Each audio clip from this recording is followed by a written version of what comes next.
আজি আমি আলোচনা কৰিম শ্ৰীমন্ত শংকৰদেৱ সংঘৰ ৯৫ সংখ্যক অধিৱেশনৰ কিছুমান এনে দিশ যিসমূহ দিশ আমি আলোচনা কৰাৰ প্ৰয়োজনীয়তা আছে যাতে লখিমপুৰ জিলা শাখাই এই দিশসমূহৰ ওপৰত গুৰুত্ব আৰোপ কৰিব পাৰে। ইমান এটা ডাঙৰ অনুষ্ঠান, আচলতে ভাৰতৰে আটাইতকৈ ডাঙৰ ধৰ্মীয় অনুষ্ঠান বুলি ক'লেও ভুল কোৱা নহ'ব।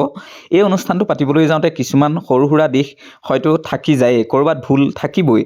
কিন্তু আমি সৰু সুৰা ভুলবোৰো যদি আঙুলিয়াই দিওঁ তেতিয়াহ'লে আমাৰ যিহেতু নিজৰ অনুষ্ঠান, প্ৰাণৰ অনুষ্ঠান, সেইকাৰণে এই দিশসমূহ আমি আলোচনা কৰাৰ প্ৰয়োজনীয়তা আছে। এইবাৰ শ্ৰীমন্ত শংকৰদেৱ সংঘৰ তেজপুৰ জিলা শাখাই যি অনুষ্ঠিত কৰিছিল ৯৫ সংখ্যক বাৰ্ষিক অধিৱেশন, ক'ত ক'ত উজুতি খালে বা তেওঁলোকৰ কোনখিনি ড্ৰবেক আছে, আমি এইকাৰণে আলোচনা কৰিছোঁ বিতৰ্ক নকৰিব, কিয়নো অহাবাৰ যাতে ভকতসকলে কোনো ধৰণৰ অসুবিধা নাপায়। সেইকাৰণে ভিডিঅ'টো আপোনালোকে যদি ভাল লাগে তেতিয়াহে চাব, ভাল নালাগিলে নাচাব, স্কিপ কৰি দিব।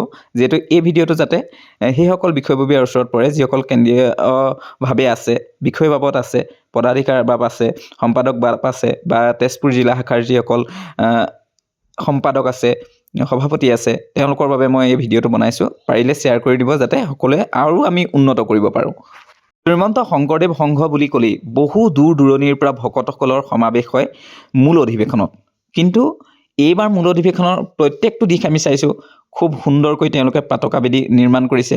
এইখিনি ক্ষেত্ৰত ক'বলগীয়া নাই, খুব আটাইতকৈ সুন্দৰ হৈছে কেন্দ্ৰীয় সেৱা বাহিনীৰ ডিচিপ্লিন, বা আমি ভোজনালয়ৰ কথাই কওঁ বা নামঘৰৰ কথাই কওঁ, এইখিনি যিখিনি আমি দেখি পাইছোঁ যি সৌন্দৰ্য, সেই সৌন্দৰ্য সঁচাকৈ খুব অতুলনীয়।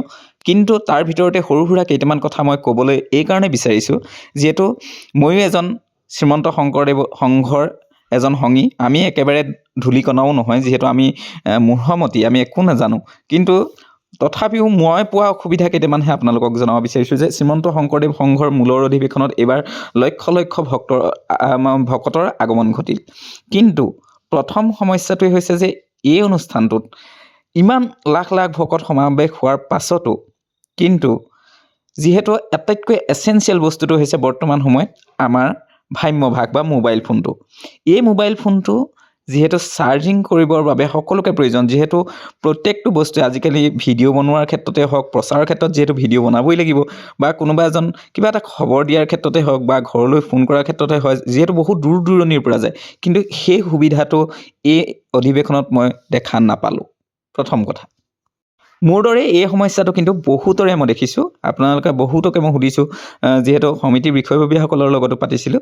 এই ক্ষেত্ৰত যাতে তেজপুৰ জিলা শাখাই কিন্তু ইয়াত গুৰুত্ব আৰোপ কৰাৰ ভাল, কাৰণ এইটো এটা ডাঙৰ সমস্যা। এইটো ভাবিছে মোবাইল ফোনটো চাৰ্জ নহ'লে কি হ'ব, যিহেতু 3 দিন 4 দিন 5 দিনৰ আগতে ভকত কলিয়ালৈ আহিব, তাৰ কাৰণে পৰ্যাপ্ত সুবিধা কৰি দিয়াৰ প্ৰয়োজনীয়তা আছে।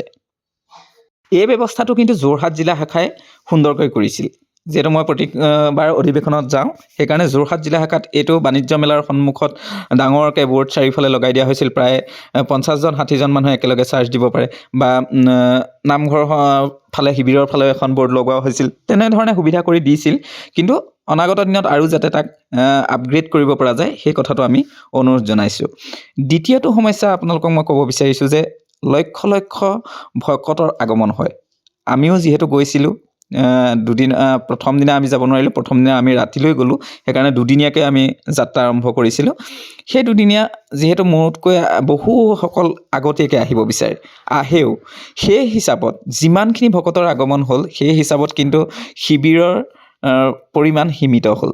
আৰু যাতে অনাগত দিনত শিবিৰখিনি যাতে খুব সুন্দৰ বনাইছে, শিবিৰখিনি যে খুব সুন্দৰ বনাইছে তাত কোনো দ্বিমত নাই, আমি শলাগ লৈছোঁ, ল'বই লাগিব।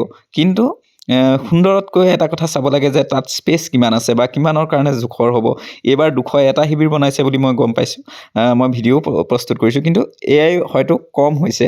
সেইকাৰণে যিহেতু শ্ৰীমন্ত শংকৰদেৱ সংঘত ইতিমধ্যে সেৱকী সংখ্যা বাঢ়ি বাঢ়ি গৈ আছে, সেইকাৰণে অনাগত দিনত যাতে তেজপুৰ জিলা শাখাই এই কথাটোত খুব গুৰুত্ব আৰোপ কৰে, যাতে শিবিৰৰ সংখ্যা বেছি লৈ নিয়ে। কাৰণ আমাৰ দৰে বহুতে শিবিৰ বিচাৰি বিচাৰি ঘূৰি ফুৰিছে, যি প্ৰথম দিনাই অহা নাই, যি দ্বিতীয় দিনা আহিছে বা তৃতীয় দিনা আহিছে। সেইকাৰণে সেইসকলৰ কাৰণে কিন্তু পৰ্যাপ্ত পৰিমাণে শিবিৰ হোৱা নাই। সেইকাৰণে দোকানতে তেওঁলোকে দি দিছে, আমাক সুবিধা কৰি দিছে, কিন্তু তাতকৈ প্ৰয়োজনীয়তা আছে। মই সেইটোৱে কৈছোঁ, আমি পজিটিভ দিশলৈ লৈ গৈছোঁ যে এই বস্তুবোৰ আমাৰ আৰু ভাল হওক, শ্ৰীমন্ত শংকৰদেৱ সংঘৰ অনুষ্ঠানটো আৰু সুন্দৰ হওক, অকণমানো যাতে ভকতে কষ্ট পাব নালাগে, সেই কথাটোহে মই এই ভিডিঅ'টোত ক'ব বিচাৰিছোঁ। তৃতীয়টো কথা হৈছে যিহেতু এই অনুষ্ঠানটো বৃহত্তৰ এটা এলেকা ধৰি মানে সৃষ্টি হয়, বৃহত্তৰ এলেকা এটাৰ প্ৰয়োজন হয় এই অনুষ্ঠানটো পাতিবৰ বাবে। এই ক্ষেত্ৰত প্ৰথমতে হৈছে যিহেতু বতৰটো খুব সুন্দৰ পালে, কিন্তু একে সমস্যা মই যেতিয়া জোনাইৰ অধিৱেশনত গৈছিলোঁ চিমেণ্ট চাপৰি, তাত এই সমস্যাটো মই দেখি পাইছিলোঁ। সেইকাৰণে এইবাৰো সেই সমস্যাটো সৃষ্টি হোৱা নাই, কিন্তু যদি আমাক বতৰে কৰি দিয়ে, কিন্তু আমি তাৰ কাৰণে সতৰ্ক হোৱা উচিত। যিহেতু পাৰ্কিঙৰ যিটো প্লেচ পথাৰৰ মাজত দিছিলে, সেই পাৰ্কিং প্লেচটো অলপ সুন্দৰ কৰাৰ প্ৰয়োজনীয়তা আছে। কাৰণ আমি খুব আচলতে ভগৱানৰ কৃপা আছিল যে অনুষ্ঠানটো খুব সুন্দৰকৈ হৈ গ'ল, বতৰে আমাক বিধি পথালি নিদিলে। কিন্তু যদি বতৰে বিধি পথালি দিলেহেঁতেন, পাৰ্কিঙৰ ক্ষেত্ৰত কিন্তু সেই ঠাইখিনি পৰ্যাপ্ত নহয়, তাত সুবিধাখিনি নাই, কাৰণ গাড়ী চাড়ী ফচিলেহেঁতেন। যিহেতু পথাৰৰ মাজতে দিছে, আলি কাটি দিছে, সেইকাৰণে এতিয়াই ইমান এনে সুন্দৰ বতৰতো যিহেতু গাড়ীখিনি যোৱাত অকণমান অসুবিধা হৈছে। সেই ক্ষেত্ৰত অন্ততঃ তেজপুৰ জিলা শাখাই আৰু অলপ গুৰুত্ব দিব বুলি আমি আশা কৰিছোঁ, যাতে আৰু সুবিধা হয় আমাৰ। আৰু এটা দিশ অকণমান মোৰ দৃষ্টিগোচৰ হ'ল, সেইটো হৈছে যিটো পোহৰ ব্যৱস্থা। পোহৰ ব্যৱস্থাটো যথেষ্ট দিছে, যথেষ্ট কৰিছে, কিন্তু আৰু অলপ পোহৰ ব্যৱস্থাৰ প্ৰয়োজনীয়তা আছে। যিহেতু 3 দিনীয়া অনুষ্ঠান, 3 ৰাতি 4 ৰাতি 5 ৰাতিও ওপৰত হয়, কাৰণ তাৰ আগৰ পৰাই 2 দিনৰ আগৰ পৰাই তাত অনুষ্ঠান সুন্দৰকৈ হৈ থাকে। সেইকাৰণে পোহৰ ব্যৱস্থাখিনি শিবিৰৰ ফ্ৰণ্টৰ লগতে পাৰ্কিঙৰ ফালে যিখিনি ব্যৱস্থা আছে আৰু অলপ যদি উন্নত কৰে আৰু সুন্দৰ হ'লহেঁতেন। যিহেতু পাৰ্কিঙৰ ফালে লাইটৰ পৰ্যাপ্ত লাইট নাছিল, যিহেতু মই সেইটো দৃষ্টিগোচৰ হৈছে, সেইকাৰণে সেই বিষয়টো আমি অনুকাই দিছোঁ যে খুব সুন্দৰকৈ যাতে, যিহেতু পাৰ্কিংখিনি কৰাটো খুব প্ৰয়োজনীয়তা আছে, সকলোৱে গাড়ী আজিকালি লৈ আহে, সেইকাৰণে পাৰ্কিঙৰ প্ৰয়োজনীয়তা আছেই। আৰু তাত সন্মুখত পাৰ্কিং কৰাৰ সন্মুখতে যিহেতু প্ৰথম আহি পেলাই সকলোৱে বেগ চেগৰ পৰা আদি কৰি সেই ৰাস্তাটোৱে যায়, প্ৰথম ৰাস্তা সেইটোৱে হয় সকলোৰে। যিহেতু মূল দুৱাৰেদি আহিবলৈ পাৰ্কিং কেতিয়াও গাড়ী এখন সোমাব নোৱাৰে, সেইকাৰণে সদায় মিটিঙৰ যিটো পাছফাল, সেইফালেদিয়ে বহুতে এণ্ট্ৰি কৰে, কাৰণ সেইফালে পাৰ্কিং দিয়া হৈছে। সেইকাৰণে সেইফালে অলপ লাইটৰ ব্যৱস্থা বেছি কৰাৰ প্ৰয়োজনীয়তা আছিল, যিটো আমি অনাগত দিনতো ধুনীয়াকৈ দেখিম বুলি ভাবিছোঁ। এটা বিশেষ কথাই এইবাৰ মোৰ অন্ততঃ আপ্লুত কৰিলে যে শ্ৰীমন্ত শংকৰদেৱ সংঘই এইবাৰ এনেকুৱা এটা ষ্টেপ লৈছে, যিহেতু বাণিজ্য মেলা শব্দটো এইবাৰ তেওঁলোকে ব্যৱহাৰ কৰা নাই। এইবাৰ প্ৰদৰ্শনী যি মেলা আছিলে, তাত থলুৱা যিসকল লোক, তেওঁলোকৰ দোকান পোহাৰ আমি বেছিকৈ দেখিবলৈ পালোঁ।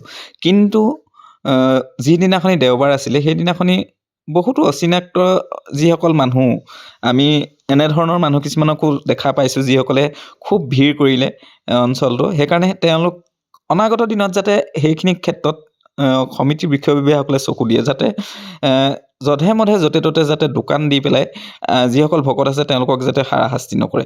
কাৰণ এই ক্ষেত্ৰত কিন্তু এনেকুৱা কৰিলে হয়তো দেখিলোঁ বাণিজ্য মেলাৰ ভিতৰত বা যিসকল সঁচাকৈ তেওঁলোকে নিৰ্দিষ্ট দোকানখনৰ কাৰণে সীমিত পৰিমাণৰ ধন আদায় দিছে, বা কিবা এটা ভাবিছে যে কিবা এটা তাৰ পৰা উপাৰ্জন কৰিবই লাগিব। অসমীয়া মানুহ যিহেতু, মই এইটো খুব ছাপোৰ্ট কৰোঁ যে আমি কিবা এটা অনুষ্ঠান হ'লে উপাৰ্জন কৰাৰ প্ৰয়োজনীয়তা আছে। কাৰণ আমাৰ অসমীয়া মানুহে যদি উপাৰ্জন এনেকুৱা ধৰণৰ অনুষ্ঠানবোৰত নকৰে, বেলেগে লৈ যাব আমাৰ পইচাখিনি। সেইটো ক্ষেত্ৰত এইবাৰ গুৰুত্ব দিছে, সেইকাৰণে আমি ধন্যবাদ জ্ঞাপন কৰিছোঁ। কিন্তু পৰৱৰ্তী সময়ত দেখিলোঁ যে যেতিয়া শেষৰ দিনটো, দেওবাৰ দিনটো আছিলে, সেইদিনাখনি বহু সংখ্যক মানুহ এনেকুৱা আহি গ'ল বাণিজ্য মেলাৰ বাহিৰত, ৰাস্তাৰ দাঁতিয়ে পাশে সকলো বহি দিলে, যাতে ক'ৰ মানুহ হয়তো সেইসকলৰ পৰা সমিতিয়ে 2 টকা পইচাও পোৱা নাই, কাৰণ সমিতিক তেওঁলোকে কোনো ধৰণৰ ফিজ নিদিয়ে, আৰু তেওঁলোকে মুনাফাটো আদায় কৰি লৈ গুচি যায়, আৰু তাৰ ফলত অলপ যান জঁটৰ সৃষ্টি হয়।